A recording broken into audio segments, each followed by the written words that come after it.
Olá, meu amigo, minha amiga cliente, tudo bem? Tudo certo? Hoje eu vou comentar um pouquinho sobre holding familiar ou holding patrimonial, que tem a mesma finalidade. Aliás, eu vou falar justamente da finalidade dessa empresa, para que ela pode ser criada ou para que ela deve ser criada. A finalidade, por exemplo, de proteção patrimonial. Então, eu crio essa empresa para proteger de alguma forma certo patrimônio que eu vou colocar dentro dessa empresa, para que o patrimônio do que tiver dentro da holding não se misture com o patrimônio das outras empresas. E aí, tendo as duas empresas, ou 3 ou 4 empresas, mas cuidando da holding de uma forma de controlar o patrimônio, às vezes que era um patrimônio pessoal e passou a ser um patrimônio da família toda, a gente consegue organizar melhor e com isso proteger melhor esses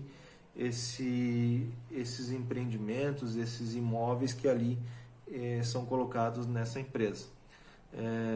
Vale aqui ressaltar que proteção é diferente de blindagem. Muitos falam em blindagem patrimonial e a blindagem dá a conotação de que pode fazer um monte de bagunça, pode misturar tudo, que a partir do momento que eu abrir está tudo blindado e nenhum problema vai acontecer. E não é bem isso. Então tem que tomar cuidado. Proteção não é a mesma coisa que blindagem. Blindagem dá uma conotação um pouco distorcida do que realmente deve ser feito em relação a esse tipo de empresa.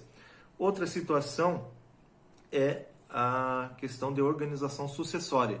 Então, muitas vezes são criadas essas empresas, essa atividade de holding familiar, no intuito de já organizar o patrimônio que vai ficar para os filhos. Normalmente os patriarcas, a mãe e o pai, são donos de uma infinidade, uma grande quantidade de bens, casas, imóveis, terrenos, e aí resolvem criar essa empresa com a finalidade de já organizar o patrimônio, o que vai ficar para cada um, né, em forma de cotas, e por aí segue essa divisão.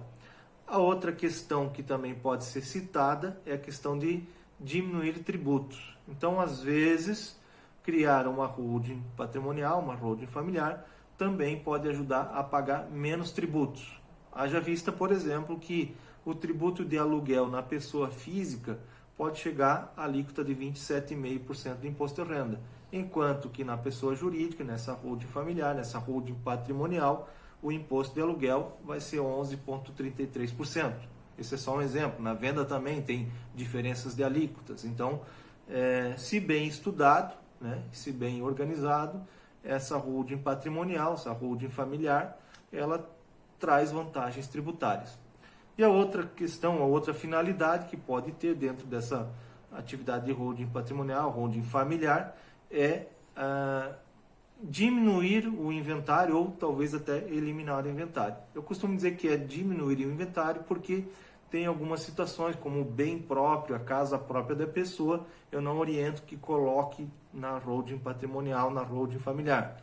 Mas, se colocar, talvez elimine os gastos, ou pelo menos diminua bastante os gastos com o inventário na hora que faltar um dos patriarcas.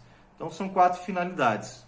Proteger o patrimônio, organização sucessória, redução tributária, que é bom falar que a redução não é a isenção tributária, ou seja, sempre vai ter algum tributo, e diminuir ou evitar um inventário mais robusto, talvez até um inventário até mais trabalhoso e mais difícil de se organizar entre os familiares, né? Então, são essas 4 finalidades que traz a atividade de holding familiar, holding patrimonial, ou também que chamamos de administradora de bens próprios. Então é isso aí. Se tiver alguma dúvida, está a fim de conversar mais sobre esse assunto, aprofundar mais, entre em contato comigo, entre em contato com a Contabilidade Meia Praia, e nós estamos dispostos aí a apresentar mais informações sobre a holding familiar, a holding patrimonial ou a administradora de bens próprios, que são atividades semelhantes. Valeu, até mais, até a próxima.